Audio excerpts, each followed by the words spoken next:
প্রধানমন্ত্রী তারেক রহমানকে সৌদি আরব সফরের আমন্ত্রণ জানিয়েছেন মোহাম্মদ বিন সালমান।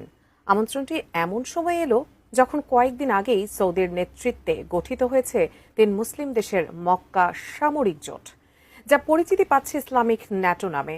জোটটিতে আরও মুসলিম দেশের যুক্ত হওয়ার আলোচনাও চলছে। এরই মধ্যে সৌদির এই আমন্ত্রণ ঘিরে নানা গুঞ্জন উঠেছে সামাজিক যোগাযোগ মাধ্যমে। নেটিজেনদের প্রশ্ন, তবে কি এই জোটে যুক্ত হতে পারে বাংলাদেশও? সেই প্রশ্নেরই উত্তর খুঁজেছেন আরিফ হাসান।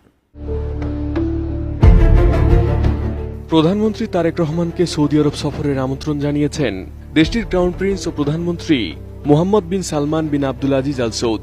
সোমবার সচিবালয়ে প্রধানমন্ত্রীর সঙ্গে সৌজন্য সাক্ষাৎকালে আমন্ত্রণ পত্রটি হস্তান্তর করেন ঢাকায় নিযুক্ত সৌদি রাষ্ট্রদূত ডক্টর আবদুল্লাহ জাফর রিজভী নাবিয়াহ।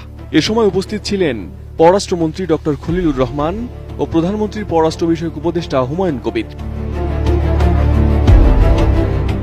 আমন্ত্রণপত্রে বলা হয়েছে, পারস্পরিক স্বার্থ সংশ্লিষ্ট বিভিন্ন ক্ষেত্রে দুই দেশের দ্বিপক্ষীয় সম্পর্ক আরও জোরদার এবং আঞ্চলিক ও আন্তর্জাতিক বিভিন্ন বিষয়ে মতবিনিময়ের লক্ষ্যে এই আমন্ত্রণ।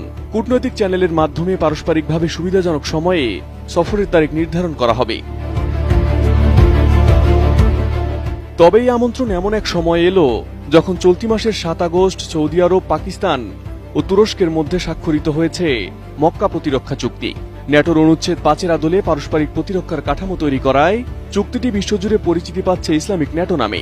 ভবিষ্যতে মিশর, কুয়েত সহ আরও মুসলিম দেশের যুক্ত হওয়ার আলোচনাও চলছে। এর মধ্যেই বাংলাদেশকে সৌদি সফরের আমন্ত্রণ ঘিরে প্রশ্ন উঠছে, তবে কি এই জোটে যুক্ত হতে পারে বাংলাদেশও?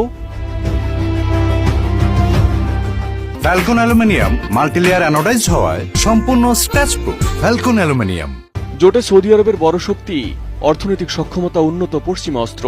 তুরস্ক দিচ্ছে ড্রোন প্রতিরক্ষা চুক্তি ও শক্তিশালী সামরিক সক্ষমতা। আর পাকিস্তানের রয়েছে পারমাণবিক শক্তি ও বড় স্থলবাহিনী ও শক্তিশালী সামরিক সক্ষমতা।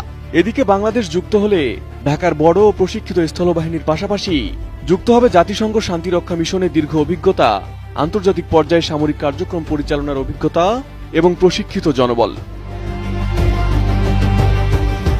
তবে সবচেয়ে গুরুত্বপূর্ণ বিষয় হল, এই মুহূর্তে বাংলাদেশকে জোটে যুক্ত করার কোনো আনুষ্ঠানিক ঘোষণা নেই। সৌদি আরবের পক্ষ থেকেও এমন কোনো প্রস্তাব প্রকাশ্যে আসেনি। বাংলাদেশ সরকারের পক্ষ থেকেও জোটে যোগ দেওয়ার কোনো ইচ্ছা বা সিদ্ধান্ত জানানো হয়নি। ফলে বাংলাদেশের সম্ভাব্য অংশগ্রহণ এখন পর্যন্ত কেবলই জল্পনা ও কৌতূহলের বিষয়।